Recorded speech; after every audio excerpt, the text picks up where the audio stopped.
Hi guys, Radhe Radhe. कैसे हो आप लोग? आए हो आप लोग ठीक हो गए, स्वस्थ हो गए, मस्त हो गए। मैं भी एकदम मस्त हूँ। अभी बजे रात के 8:45। मैं आई थी अभी जस्ट खाना वाना बना के, खाना खा के। तो मैंने सोचा पहले थोड़ी देर टहल लेती हूँ खाना खा के, क्योंकि ना खाना खा के अगर नहीं टहलती हूँ ना तो मेरे को बहुत ज़्यादा प्रॉब्लम होने लगती है, पेट दर्द करने लगता है मेरा। इस वजह से खाना खा के आई तो मैं अभी आधा घंटा मैंने टहला। अभी टाइम देखा तो 8:45 बज रहे थे।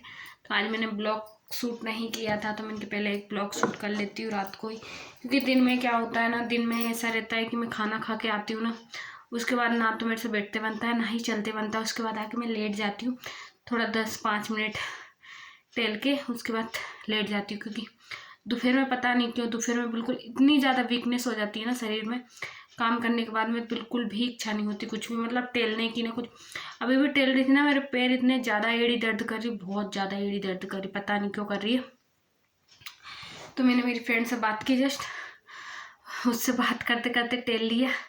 अभी मेरी मम्मी से बात नहीं हुई, मम्मी को फ़ोन लगाया था, मम्मी ये वाले घर पे नहीं है, दूसरे वाले घर पे गई हुई है, तो मम्मी से बात नहीं हुई इसलिए। तो मैंने पहले एक ब्लॉग बना लेते हैं, उसके बाद फिर सबसे बात करेंगे। मेरे को वैसे भी ये ना लाइव में ऐड होना है, लाइव चलाऊंगी, इंस्टा पे लाइव आऊँगी, तो इस वजह से दूसरे की लाइफ में जुड़ती हूँ। क्योंकि अभी मेरे फॉलोवर्स इंस्टा के नहीं हुए तो मेरी लाइफ नहीं चल पा रही है, इस वजह से। तो सब काम से फ्री हो गई हूँ, इसलिए ब्लॉग भी शूट हो जाएगा और अपलोड भी हो जाएगा, मेरे को टेंशन नहीं है। अब लाइव आऊँगी मैं, लाइव 9 बजे से आऊँगी, तो 1 घंटे तक रहते हैं हम लोग लाइव पे। तो एक भैया का कमेंट आया था कि मैडम जी आप बहुत अच्छे हो, मतलब आपने 1 नंबर ब्लॉग बनाया है। तो भैया उसमें ऐसा 1 नंबर कुछ भी नहीं था, वो तो मैंने अपना पर्सनल वो जो बताया था, वो मेरा खुद का पर्सनल वो बताया है मैंने ऐसा। क्योंकि देखो हर किसी की प्रॉब्लम हर किसी को समझ में नहीं आती है, कोई भी हो, मैं हूँ या कोई और हो, मेरी प्रॉब्लम मैं ही समझ पाऊँगी, दूसरा कोई नहीं समझ पाएगा। बस ऐसे ही हाल सबका रहता है। क्योंकि देखो अपनी अपनी प्रॉब्लम हर कोई जानता है, किसका क्या दर्द कर रहा है, किसको क्या प्रॉब्लम है, क्योंकि हर किसी से शेयर तो नहीं कर सकते ना कोई भी प्रॉब्लम। तो इस वजह से मैंने आपको जो मैंने ब्लॉग में बताया वो मेरी खुद की प्रॉब्लम है। क्योंकि देखो किसी का दर्द कोई नहीं समझ सकता है, किसी को कुछ और प्रॉब्लम होती है और किसी को कुछ और होती। सेम प्रॉब्लम ज़रूरी नहीं है कि किसी को सेम प्रॉब्लम हो, ऐसा कुछ भी नहीं रहता है। देखो जो ऑपरेशन वाले रहते हैं, जिनकी नॉर्मल डिलीवरी होती है, उनको मतलब अलग से होती है फील, और जो ऑपरेशन वाले होते हैं उनको कुछ अलग रहता है। तो बस उसी तरह हर किसी का मतलब डिलीवरी वालों का थोड़ा नॉर्मल रहता है, पर नॉर्मल क्या रहता है, उल्टी रहती है, घबराहट रहती है, हर किसी का रहता है, पर सेम नहीं रहती किसी की भी कोई भी प्रॉब्लम है। ये सब बुखार भी आता है तो बुखार में हर किसी को सर्दी लग के आता है और किसी को एकदम ऐसे एकदम पसीना आके आता है, तो उसी तरह आता है। किसी को गर्मी लगती है बुखार में भी, वैसे ही हर किसी का मतलब अलग अलग रीज़न है सबके। देखो मेरे को किसी से कोई मतलब नहीं है, सीधी बात ये है। मैं अपने आप से मतलब रखती हूँ, मेरी प्रॉब्लम मेरे को समझ में आ रही है, मैं अपने आप से मतलब रखती हूँ। मुझे अपने आप से मतलब है कि मेरी प्रॉब्लम मेरे को समझ में आ रही है, मेरे को दूसरे से कोई लेना देना नहीं है। कोई समझता है कौन नहीं समझता, उससे मुझे कोई मतलब नहीं। जिसको समझना है वो समझे, जिसको नहीं समझना वो बिल्कुल ना समझे, मुझे उससे कोई दिक्कत नहीं। क्योंकि देखो आज का ज़माना ऐसा है, तुम जिसके साथ जैसा करोगे वैसा तुम्हारे साथ होना ही है ना। तुम मेरे साथ अच्छा करोगे तो तुम्हारे साथ अच्छा हो, तुम मेरे साथ बुरा करोगे तुम्हारे साथ भी बुरा ही होगा, ज़रूरी नहीं है। हाँ ये है कि मैं अगर तुम्हारे साथ बुरा नहीं कर सकती, तुमने मेरे साथ बुरा किया है तो मैं नहीं करूँगी तो कोई और करेगा, पर ऐसा होता ज़रूर है। ये कलयुग है, सतयुग नहीं है। यहाँ जो करोगे वो भरना पड़ेगा, कोई भी हो, मैं हो या दूसरा हो। बस उसी तरह हर किसी की प्रॉब्लम को समझना और ना समझना ये अपने अपने ऊपर रहता है, डिपेंड करता है कि आपको किसी का दर्द समझ में आ रहा है कि नहीं आ रहा है। एक बात ये भी रहती है। अब वो भाई अपनी अपनी चॉइस है, किसको क्या समझ आता है, किसको क्या समझ नहीं आता है, वो मेरे को पता नहीं है। पर हाँ जो मेरी प्रॉब्लम है वो मेरे को समझ में आ रही है, मेरे को दूसरे से कोई लेना देना नहीं, दूसरे को समझ में आ रही है कि नहीं आ रही है, सीधी बात ये है। क्योंकि देखो माँ बाप एक ऐसी चीज़ देते हैं ना कि माँ बाप बच्चों का दर्द समझ जाते हैं और कोई और नहीं समझ सकता। माँ बाप को अगर बच्चों को इतना सा बुखार भी छींक भी आती है ना, उतने में वो समझ जाते हैं कि हाँ इसको सर्दी हुई, भले सर्दी नहीं हुई हो, छींक आने का रीज़न है वो यही सोचेंगे हाँ इसको सर्दी हुई है, तो बस वही रीज़न रहता है।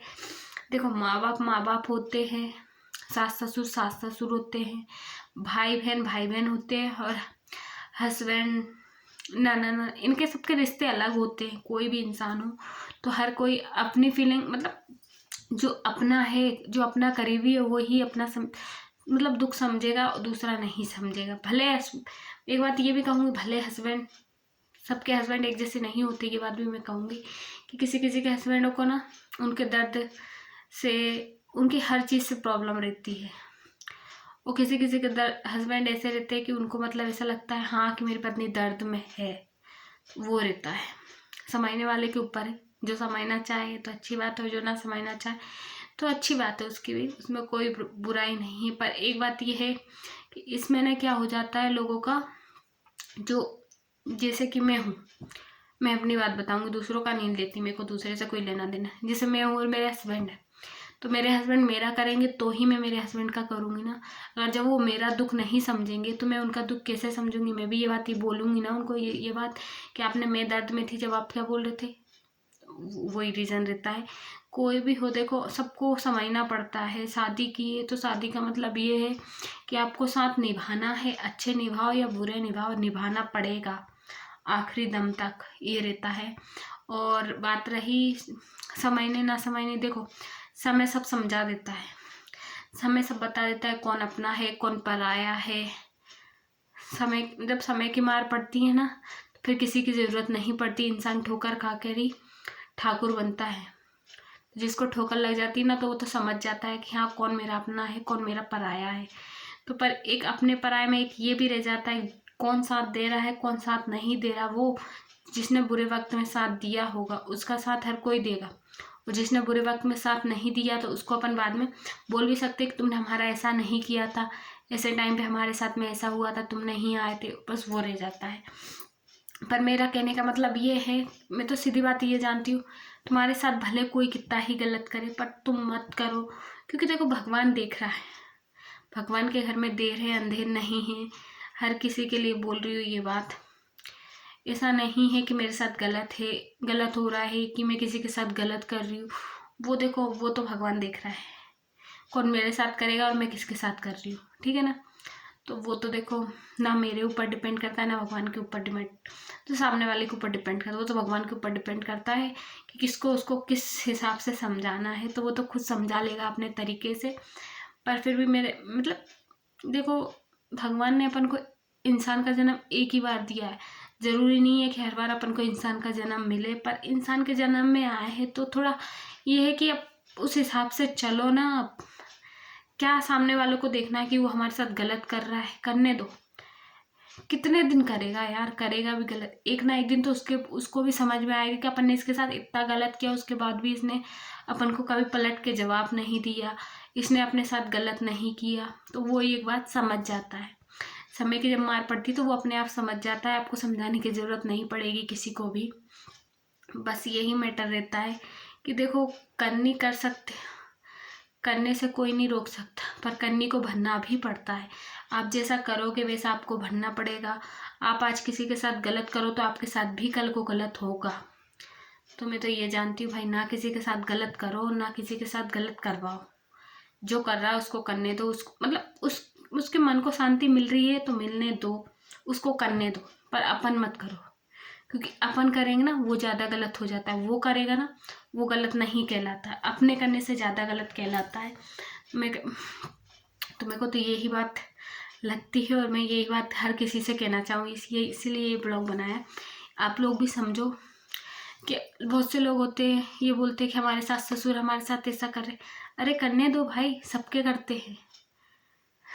सास ससुर है, सास ससुर अगर सास ससुरगिरी नहीं बताएंगे तो फिर मतलब क्या है सास ससुर का, आप तो नहीं कर सकते ना।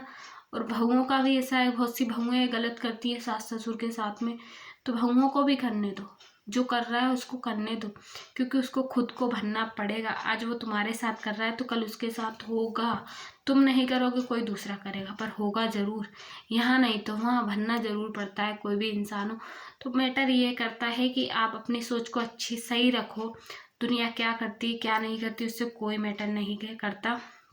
बस अपने आप को इतना काबिल बनाओ कि सामने वाला ना आपको तोड़ ना पाए, भले वो आपके साथ कितना ही गलत कर ले। आप इतने मतलब इतने वो बनो कि सामने वाला समझ ना पाए कि आपको कुछ फर्क पड़ रहा है। बस इतना रहता है। मेरे को ना नींद आने लगी अब तो आई होप आप लोगों को मेरे ब्लॉग अच्छे लगते हो, तो प्लीज़ सपोर्ट कीजिए मुझे। फेसबुक पे जाके भी कीजिए, इंस्टा पे भी कीजिए और यूट्यूब पे कीजिए प्लीज़। मुझे आपके सपोर्ट की सबसे ज़्यादा ज़रूरत है। मेरी इंस्टा आईडी है लक्ष्मी ठाकुर के नाम से, और सॉरी फेसबुक आईडी है लक्ष्मी ठाकुर के नाम से, और इंस्टा आईडी है मेरी नारायण सिंह बघेल 311, ठीक है। और यूट्यूब की आईडी यही है, तो प्लीज़ मुझे सपोर्ट कीजिए। राधे राधे।